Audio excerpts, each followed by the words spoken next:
Hello दोस्तों, यदि आप हमारे चैनल से नए जुड़े हैं तो हमारे चैनल शैतानी दुनिया को सब्सक्राइब ज़रूर करें और अपने दोस्तों में शेयर करें। मनोज अपनी माँ वैशाली, पिता श्यामलाल और छोटे भाई रोहित के साथ रतनपुर गांव में रहता था, पर आज वह लोग शहर जा रहे थे क्योंकि सरकार द्वारा शहर में सामूहिक विवाह का आयोजन किया गया था और मनोज सरिता से शादी कर रहा था।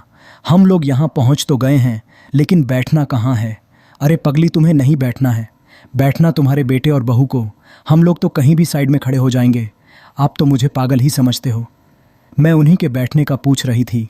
सामूहिक विवाह शहर के रामलीला मैदान में हो रहा था और वहाँ 500 जोड़े मौजूद थे। मनोज और सरिता भी उन्हीं जोड़ों के बीच में बैठ गए। तभी सरिता की नज़र सामने एक खंडहर पर पड़ी। जी, वो देखो कैसे डरावना सा खंडहर है। शहर में भी ऐसी जगह होती है क्या? अरे तुम उसे मत देखो, अपनी शादी पर ध्यान दो।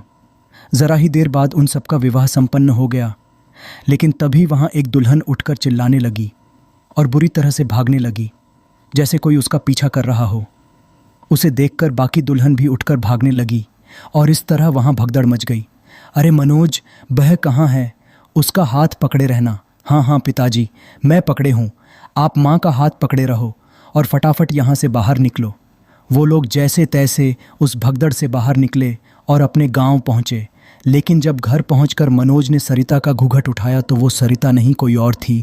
वो लड़की भी घबराई हुई थी। अरे यह कौन है? हमारी सरिता कहाँ है? ऐ लड़की, तू कौन है? यहाँ कैसे आई? मेरा नाम बिंदिया है। मुझे नहीं पता मैं यहाँ कैसे आई शादी में। भगदड़ मचने की बाद मुझे कुछ समझ नहीं आया। घट की वजह से मुझे भी पता नहीं चला कि मैं किसके साथ आ गई। तुम्हारे पति का नंबर बताओ, हम उन्हें फ़ोन करके बुला लेंगे। मुझे कुछ याद नहीं ना, घर का नाम न गाँव का। बिंदिया के रोने से माहौल और भारी हो गया। गौरी ने उसे संभालने की कोशिश की। अरे बेटी रो मत, हम तेरा घर और तेरे पति को ज़रूर ढूंढ निकालेंगे और हमारी बहू सरिता को भी। हाँ तुम घबराओ मत, जब तक कुछ पता नहीं चलता यहीं आराम से रहो, अपना सामान कमरे में रख लो। तभी उन्होंने जो फोटोग्राफर बुलाया था वह आ गया। हाँ तो फ़ोटो खींचनी है ना, सब लाइन में खड़े हो जाइए। नहीं, अभी फ़ोटो की ज़रूरत नहीं है, हालात ही ऐसे हैं। अरे माँ, आ ही गया है तो खींच लेने दो, यादों के लिए रख लेंगे। फोटोग्राफर ने सभी तस्वीरें खींची और कहा कि वह कुछ दिनों में तस्वीरें दे देगा। इसके बाद वह चला गया। रात हुई तो बिंदिया कमरे में सोने चली गई और मनोज बरामदे के सोफे पर सो गया। रात का सन्नाटा था, चारों तरफ शांति थी और तभी आधी रात के करीब मनोज को कुछ अजीब सा महसूस हुआ। उसे लगा जैसे कोई उसके आसपास घूम रहा हो। उसने धीरे से आंखें खोली। कौन? उसने देखा कि बिंदिया जो अंदर कमरे में सो रही थी अब सोफे के चारों ओर बिल्कुल जिंदा लाश की तरह घूम रही थी। उसका चेहरा सफ़ेद पड़ गया था और आंखें बंद थीं। मनोज की सांसें रुक गईं। बिंदिया, तुम यहाँ क्या कर रही हो?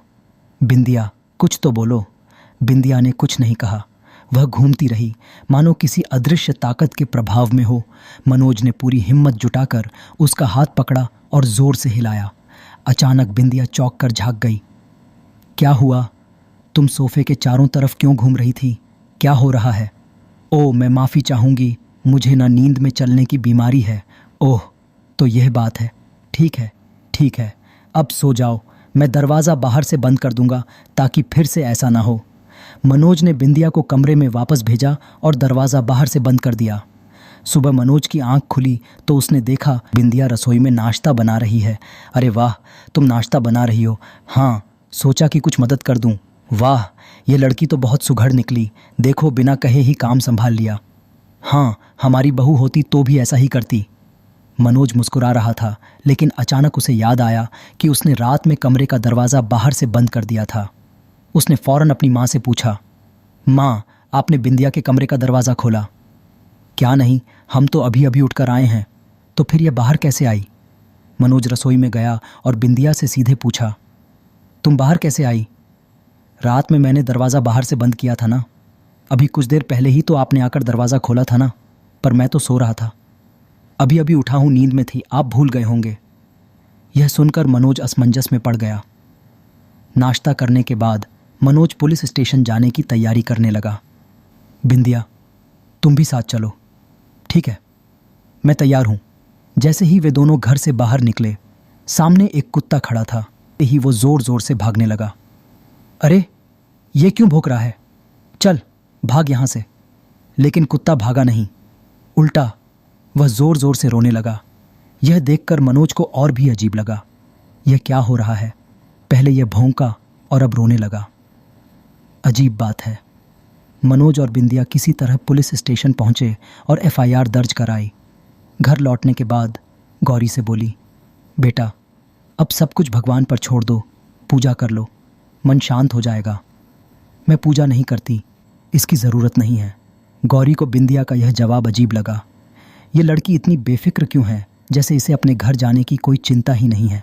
और सच कहना, मुझे सरिता की बहुत फिक्र हो रही है। पता नहीं माँ, फ़िलहाल तो हमने एफआईआर दर्ज कराई है। उम्मीद है सरिता जल्दी मिल जाएगी। थोड़ी देर बाद पूरे घर में अचानक बदबू फैलने लगी। मनोज, ये कैसी बदबू है? ज़रा जाकर देखो। हाँ, कुछ तो गड़बड़ है। मुझे तो कोई बदबू नहीं आ रही। ये सुनकर सब हैरान हो गए।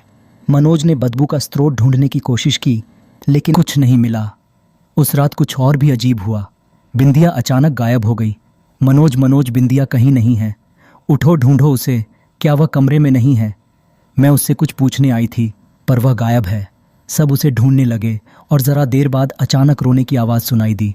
ये आवाज़ कहाँ से आ रही है? शायद बाथरूम से। चलो जल्दी देखो। वे बाथरूम पहुँचे, लेकिन वहाँ कोई नहीं था।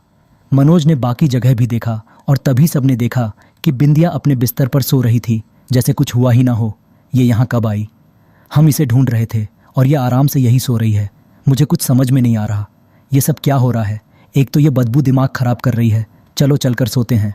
अगले दिन पुलिस ने मनोज को पुलिस स्टेशन बुलाया। वहाँ इंस्पेक्टर ने उसे सीसीटीवी फुटेज दिखाया। मनोज ने ध्यान से फुटेज देखा। उसमें दिख रहा था कि मनोज और सरिता भीड़ से बचते हुए भाग रहे थे। अचानक सरिता का हाथ मनोज के हाथ से छूट गया और वो भीड़ में खो गई।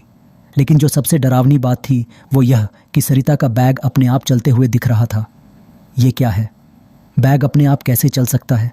हमें भी यही समझ नहीं आ रहा। और देखिए, आप किसी का हाथ पकड़े हुए हैं, लेकिन फुटेज में तो दिखाई नहीं दे रहा। ये कैसे मुमकिन है? मनोज का चेहरा सफ़ेद पड़ गया। उसके माथे पर पसीना आ गया। क्या क्या यह सब किसी भूत का काम हो सकता है? आपकी शादी जहाँ हुई थी उसके सामने खंडहर है। हमने सुना है कि वह जगह भूतिया है। शायद इसका संबंध वहीं से हो। यह सुनते ही मनोज पूरी तरह डर गया। वह बिना कुछ कहे घर की ओर भागा। घर पहुंचने पर मनोज को और ज़्यादा तेज़ महसूस हुई। तभी दरवाजे पर फोटोग्राफर आ गया। मनोज जी, यह आपकी शादी की फ़ोटो है, देख लीजिए। तीनों ने फ़ोटो देखे, पर उनकी आंखें चौड़ी हो गईं, क्योंकि हर फोटो में बिंदिया गायब थी। यह कैसे हो सकता है मनोज? यह सब क्या चल रहा है? मुझे तो कुछ समझ में नहीं आ रहा। मनोज के हाथ पैर ठंडे पड़ गए। तभी गौरी ने बिंदिया का नाम लेकर चिल्लाना शुरू कर दिया। बिंदिया, बिंदिया कहाँ हो तुम? बिंदिया लेकिन कहीं नजर नहीं आई। मनोज ने सरिता का बैग उठाया। यह बैग इतना भारी क्यों है? इसमें तो सिर्फ कपड़े थे ना। मनोज ने बैग खोला और वह चीख पड़ा। बैग के अंदर एक लाश थी। लाश के टुकड़े टुकड़े हो चुके थे और कुछ हिस्से जैसे किसी ने खा लिए हो। हे भगवान, ये क्या है? ये किसकी लाश है? ये तो सरिता है उस कपड़े। और देखो, कलाई पर मेरा नाम लिखा है। सभी डर के मारे कांपने लगे। तभी पीछे से बिंदिया की आवाज़ आई।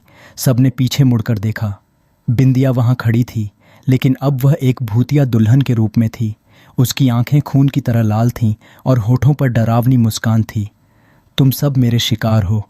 मुझे बहुत भूख लगी है। मैंने सोचा था पहले सरिता को ख़त्म करूं, फिर तुम सबका ना आएगा। लेकिन अब इंतज़ार नहीं हो रहा। भगवान के लिए हमें छोड़ दो। हमने तुम्हारा क्या बिगाड़ा है?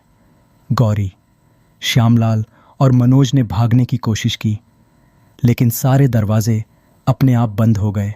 बचाओ, कोई तो बचाओ, बचाओ, कोई तो बचा। विद्या ने हाथ का इशारा किया और तीनों हवा में उड़ने लगे। वह तीनों मदद के लिए चिल्ला रहे थे, पर बिंदिया तो जैसे उनके साथ खेल रही थी। उसके नाखून अचानक बड़े होने लगे और अपने हाथ के एक वार में उसने तीनों की गर्दन धड़ से अलग कर दी। फिर उसने तीनों के इतने टुकड़े किए कि उन्हें गिनना भी मुश्किल था। हेलो दोस्तों, अगर ये वीडियो आप सभी को पसंद आया हो तो प्लीज़ हमारे चैनल शैतानी दुनिया को सब्सक्राइब ज़रूर करें और अपने दोस्तों में शेयर करें। धन्यवाद।